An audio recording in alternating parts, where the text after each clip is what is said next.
Montana Territory, June 1872. The sun had barely risen over the dusty rooftops of Benson Hollow when Zadie Granger traded the last thing she owned that still held her father's warmth, her gold locket, for a half loaf of rye bread. The general store clerk glanced at her once, then swept the locket into the tin box beneath the counter. "It ain't worth more than that," he muttered, watching her fingers tremble as she clutched the wrapped bread. She did not argue. Hunger had a way of stripping pride down to the bone. Outside, boots kicked up grit as wagons rolled past and a group of men laughed too loud near the saloon. Zadie kept her head low, arms clutching the bread like it might vanish. Her wedding dress, once ivory, was now the color of old dust. Torn lace dragged behind her as she stepped off the boardwalk and into the alley behind the livery stable, where she had been sleeping since being left behind. 3 weeks ago, she had stepped off a stagecoach in a different dress, clutching a letter from a man who promised marriage and a fresh start. He had never shown, and now hunger had made her a different kind of woman. She sat behind the stable wall, broke the bread in half, and gave the larger piece to her younger sister, Ada, who sat nearby with dirt-streaked cheeks and hollow eyes. Zadie brushed her fingers through Ada's tangled hair, her voice quiet. "We'll get through this." They had left Kansas with nothing but a valise, a letter, and a fragile hope. Their parents long gone from yellow fever, the farm foreclosed, no kin to turn to. Just that one letter from a man in Montana who never came. And now they were here, two sisters alone. "Zadie," Ada whispered, "I miss Mama." Zadie pulled her close, eyes stinging. "I do too." Across town, Wyatt Westland stood inside the same general store, squinting at the tin box behind the counter. He spotted the locket right away. It was small, delicate, gold with a faded etching of a magnolia flower, and he could tell it had been held 1,000 times. A woman's keepsake. He had come to Benson Hollow to trade horses and find a quiet stretch of land to call his own. Instead, he found himself staring at something that did not belong in a box next to rusted bullets and dented buttons. "What's that?" he asked. The clerk glanced over. "Some girl sold it this morning. Said she needed bread. Desperate thing. Pretty too. Shame." Wyatt's jaw tightened. He reached into his coat and pulled out a few silver dollars, more than the locket was worth. "I'll take it." The clerk raised a brow. "She ain't yours." "I know," Wyatt said, taking the locket and walking out. He spent the next hour asking around. No one knew her name, but someone had seen a woman in a stained wedding dress near the livery. He found her behind the stable, sitting in the dirt with a child curled against her side. He stopped a few steps away, unsure how to approach. Zadie looked up, eyes wary, arms tightening protectively around Ada. Wyatt removed his hat. "Ma'am, I do not mean to frighten you." "You are standing awful close for someone who does not," Zadie said, her voice sharp but tired. He held out the locket, resting in his palm. "This yours?" Her breath caught. For a moment she did not move. Then she stood, slow and cautious, and reached for it like it might vanish. "Why?" she asked, her fingers curling around it.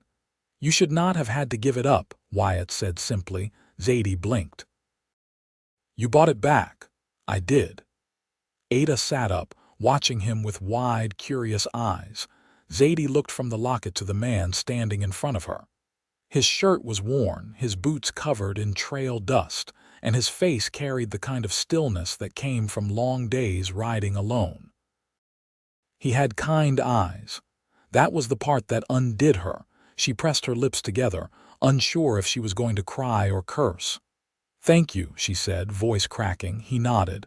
"You have somewhere to stay." Zadie lifted her chin.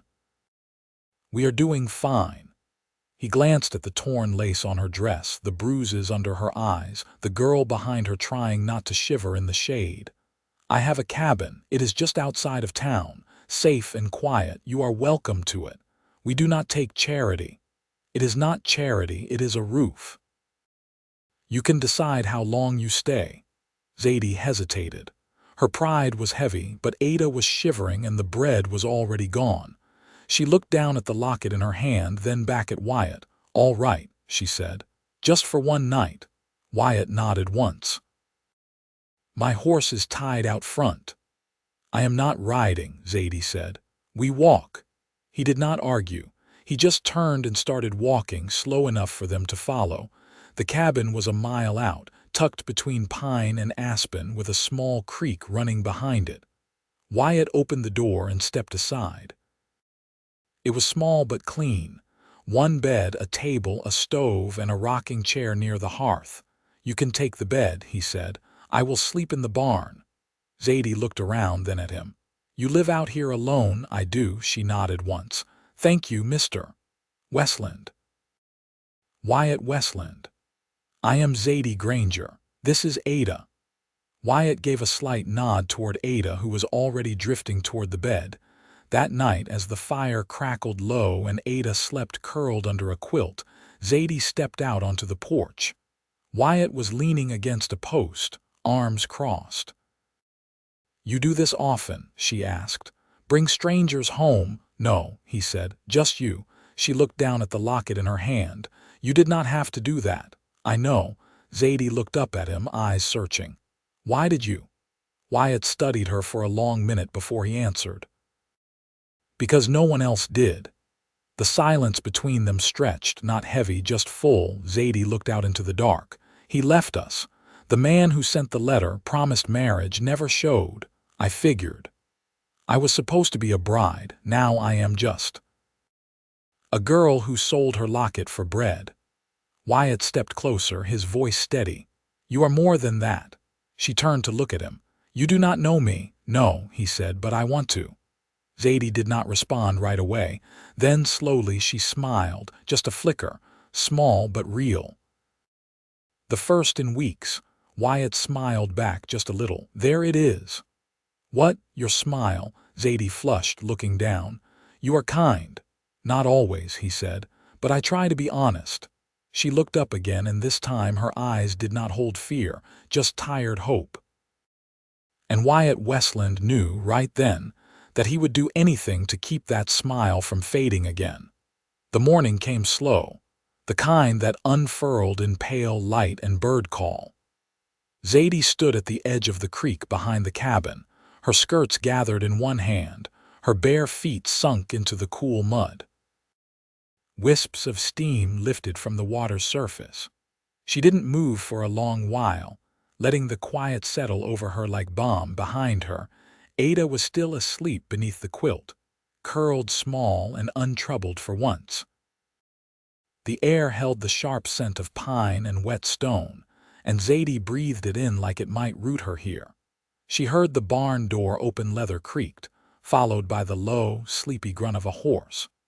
She turned slightly to see Wyatt brushing down a thick-shouldered bay with steady, practiced strokes. His sleeves were rolled, forearms dusted with hay and sweat. He didn't look her way, which she was grateful for.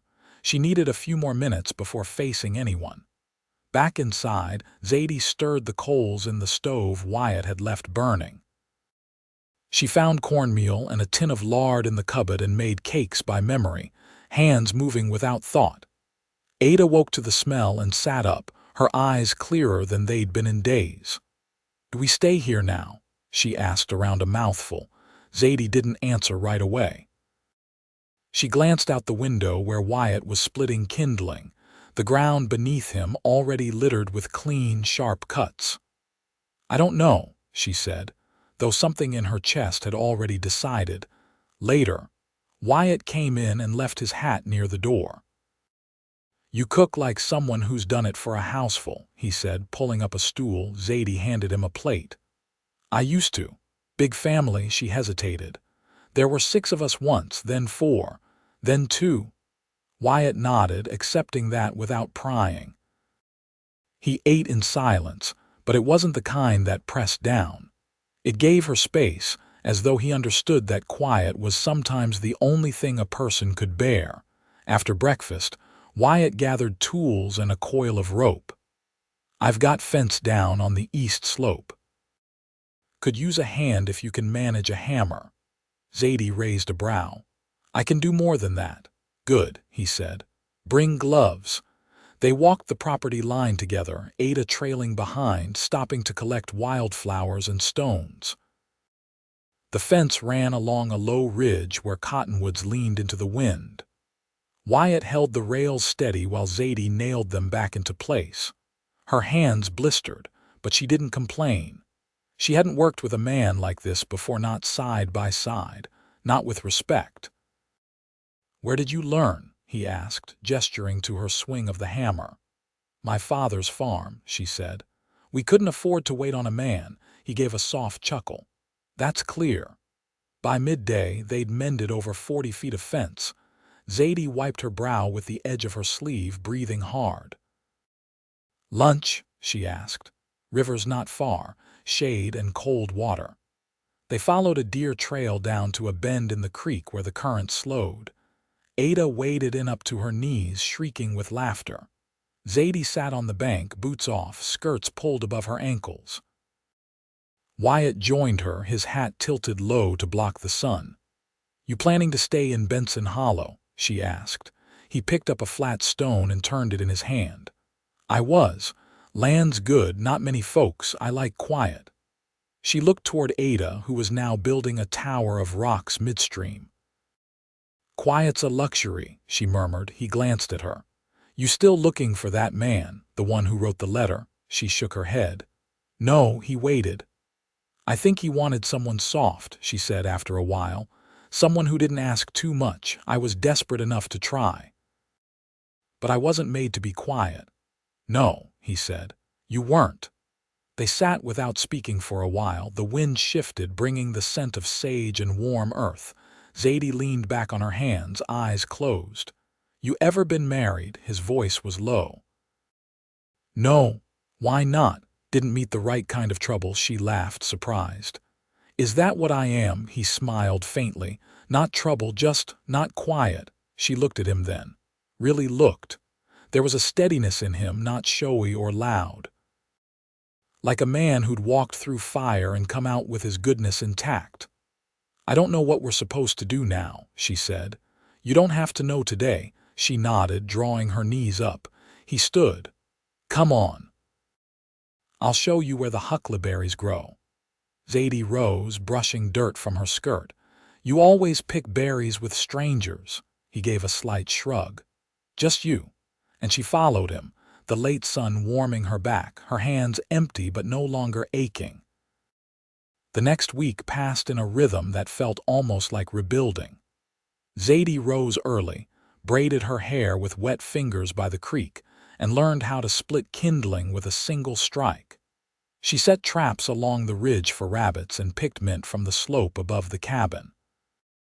Ada, finally eating full meals again, took to drawing with charcoal on scraps of paper Wyatt brought home from town. No one asked for anything, each offered what they could. On a dry Thursday, Wyatt returned with a sack of flour across his saddle and a coil of fencing wire slung over his shoulder. He found Zadie out back, sleeves rolled, arm buried to the elbow in a tub of creek water as she scrubbed a shirt against a washboard. There's a woman down in Hollow's End, he said, leaning against the doorframe. Keeps bees, trades honey for stitching work. Says she needs help mending saddle packs. Zadie wrung out the shirt, letting water run through her fingers. I know my way around a needle. She lives alone, doesn't take kindly to fuss. You might like her. Zadie lifted the shirt into a basket. I don't need to be liked. You don't, he agreed. But it's easier when you are.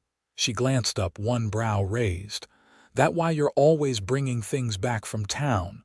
I bring what's useful. And the sketch paper, he folded his arms.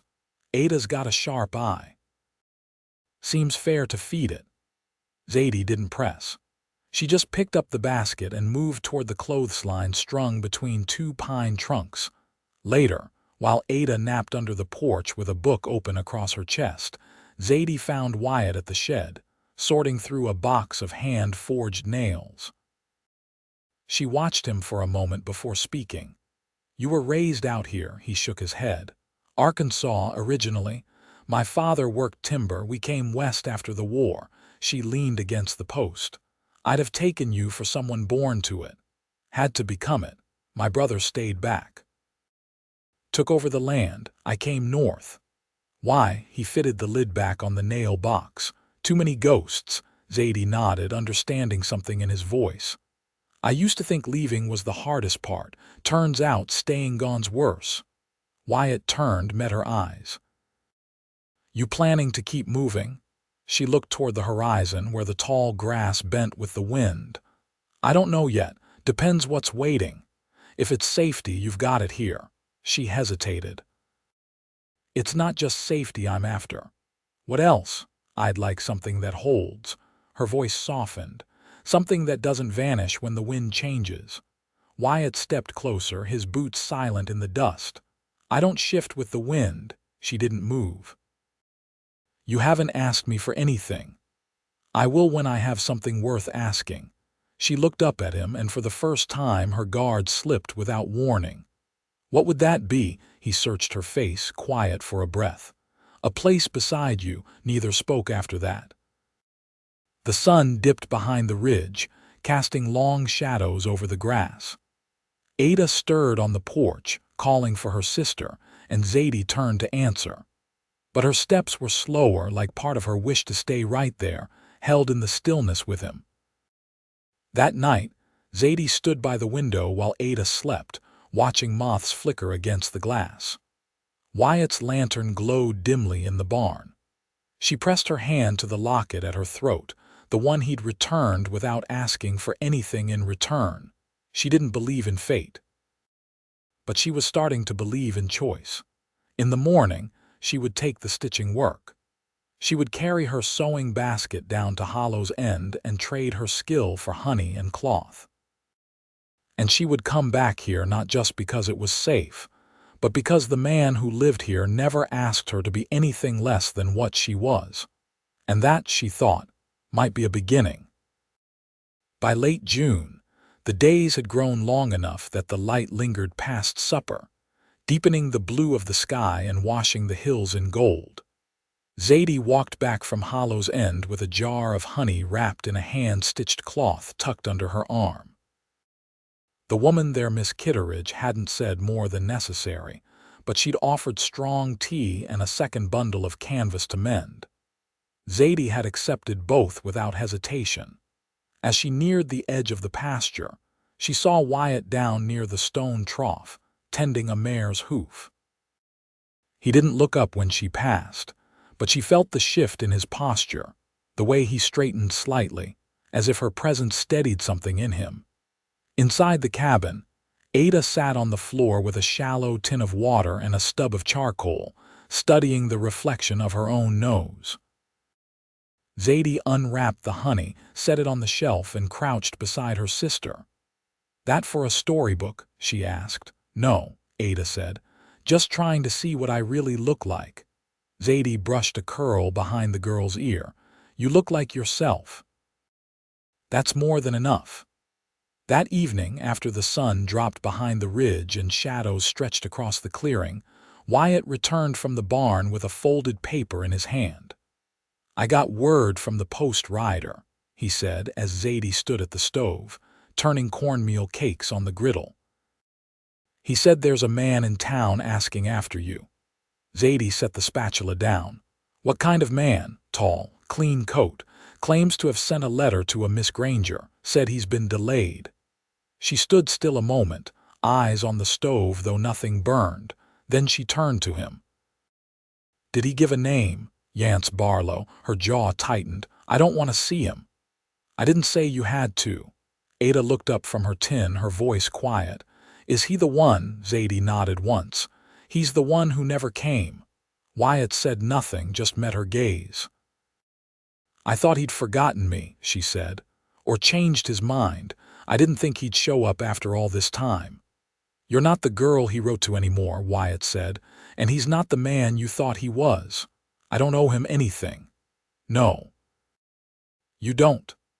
The next morning, she walked into Benson Hollow alone, leaving Ada with Miss Kitteridge, who'd surprised them both by offering to watch her for the day. Zadie wore a plain dress, her braid tied with a strip of canvas dyed with berry juice. She carried no letter, no bag, just her name. She found Yance Barlow near the smith's yard, talking too loudly with the blacksmith's apprentice. He turned when she approached, his face lighting up like nothing had passed between them but time. "Zadie, I've been looking for you," he said, stepping forward. "You look well." "I get by," she said. "I had trouble on the road, got turned around near Bozeman. The letter you don't have to explain." He blinked. "I thought maybe you'd still want what we talked about." "We didn't talk," she said. "You wrote. And then you disappeared. I'm here now." Zadie looked past him, toward the hills that rolled out beyond the town, where the wind moved through the grass without permission. "That's not enough," he frowned. "I came a long way. Then you'll want to rest before heading back." She turned and walked away, her hands steady at her sides. That evening she returned to the cabin just before dark. Wyatt sat on the step, whittling a piece of wood into something shapeless and small. He didn't speak when she approached, just looked up. She sat beside him. "He came," she said. "I figured. He thought I'd fall back into what he wanted." Wyatt set the carving down. "What did you tell him?" "That I'm not the same woman." He nodded, slow. "You aren't." She looked at him in the fading light, her voice quiet. "I don't know what I am yet, but I know I want to find out here, with you." His hand found hers, rough and warm. She didn't pull away. "You'll have to put up with the quiet," he said. "I'm learning to like it." In the dark, Ada stirred in her sleep behind the screen curtain. The wind whispered through the pines, carrying the scent of soil and smoke. Zadie leaned her head against Wyatt's shoulder, her breath even. He didn't move. He just let her rest there, the silence between them no longer empty but full. The first rain came in early July, light and steady, leaving the soil rich and the pine needles slick with scent. Zadie stood barefoot on the cabin's porch while water whispered through the eaves, her arms crossed loosely over her chest. She watched the drops gather in the wooden barrel Wyatt had set out that spring, filling it inch by quiet inch. Inside, Ada pressed dried flowers into the pages of an old ledger book Wyatt had found in a forgotten trunk. She hummed softly to herself, her voice thin but content. Wyatt stepped up beside Zadie, his boots damp from the path between the barn and the house. He held a folded oilskin bundle in one hand, which he set down by the door. "Storm's moving west," he said, nodding toward the sky's bruised edge. "Should clear by morning." Zadie didn't answer at once. Her gaze stayed on the horizon. "You ever think about leaving?" He leaned on the post beside her. "Once. Thought I'd go up past the Bitterroots. Never did." "Why not?" "I kept finding reasons to stay." She turned her head, studying him. "And now I don't look for reasons." The rain softened, and Zadie stepped off the porch into the grass. She walked to the edge of the clearing, where the trees gathered thick, and knelt beside a patch of wild mint pushing up through the wet earth. She pinched a few leaves, rubbed them between her fingers, and brought the scent to her nose. "I never liked the idea of staying put," she said. "But this doesn't feel like staying. It feels like beginning." Wyatt crouched beside her, resting his arms on his knees. "You've been stitching packs for Miss Kitteridge, helping with the fence, teaching Ada to read by candlelight. That's more than most beginnings." She smiled faintly, tucking the mint into her apron pocket. "I didn't expect to learn what steady felt like." His tone was quiet. "You've earned it." She looked down at the earth, then back at him. "I don't have anything to offer you, no dowry, no name worth anything, just what I've got in my hands." Wyatt reached out, his rough palm brushing the back of her wrist. "Then we'll build the rest together." She stilled at that. Not from doubt, but from the weight of it, the simplicity, the truth. Her fingers curled against his, and they stood together, muddy and wet, with the scent of pine rising around them. Later that week, Wyatt rode into town and returned with a rolled-up paper, tied with a strip of blue ribbon. Zadie unwrapped it at the table while Ada looked on, eyes wide. "You went to the courthouse?" Zadie asked, tracing the inked letters across the bottom. "Figured if you were staying," Wyatt said. "We ought to do it proper." She looked up at him, lips parted. "You're asking me?" "I am. Not because I need to, but because I want to." She folded the paper carefully and set it aside. "Then I reckon my answer's yes." They were married the next Sunday beneath the cottonwoods along the creek. Miss Kitteridge came, wearing a hat that looked older than the town itself. The blacksmith's boy brought a fiddle and played 2 songs he only half remembered. Ada stood beside them, holding a bouquet of sage and wild rose. Zadie wore a dress she'd sewn from cloth traded for beeswax and sugar. Wyatt had trimmed his beard and combed his hair with a piece of horn Ada had found. There were no vows spoken loud, but their hands stayed linked, and their eyes didn't stray once. Afterward, they shared bread, honey, and strong coffee with the few who'd come. The sun dipped low and the wind turned warm. Zadie leaned into Wyatt's side, her head resting just beneath his shoulder. "You think this will hold?" she asked softly. He kissed the top of her hair. "Long as we keep choosing it." And they did, season after season.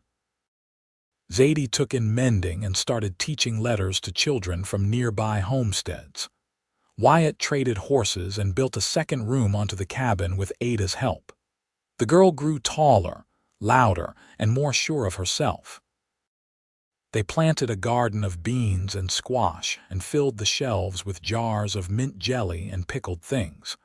No one spoke of Kansas again, or the letter that never should have been written, or the ache of being left. Those things faded like wood left out in the sun, still there, but no longer sharp.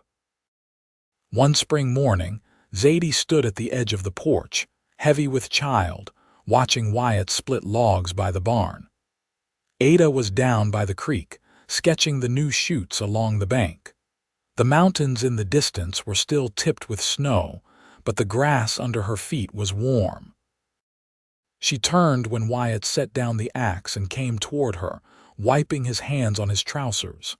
"Feel like you've got enough?" he asked, nodding toward her belly. She laughed, low and easy. "I feel like I've got everything." He rested his hands on her waist, leaned in, and kissed her with the kind of certainty that only came from earning love the long way. And in that quiet place, beneath the cottonwoods and the sky that stretched wide and honest above them, they lived. Not just together, but wholly, with nothing more than what they'd built by hand and the promise they never had to speak aloud again.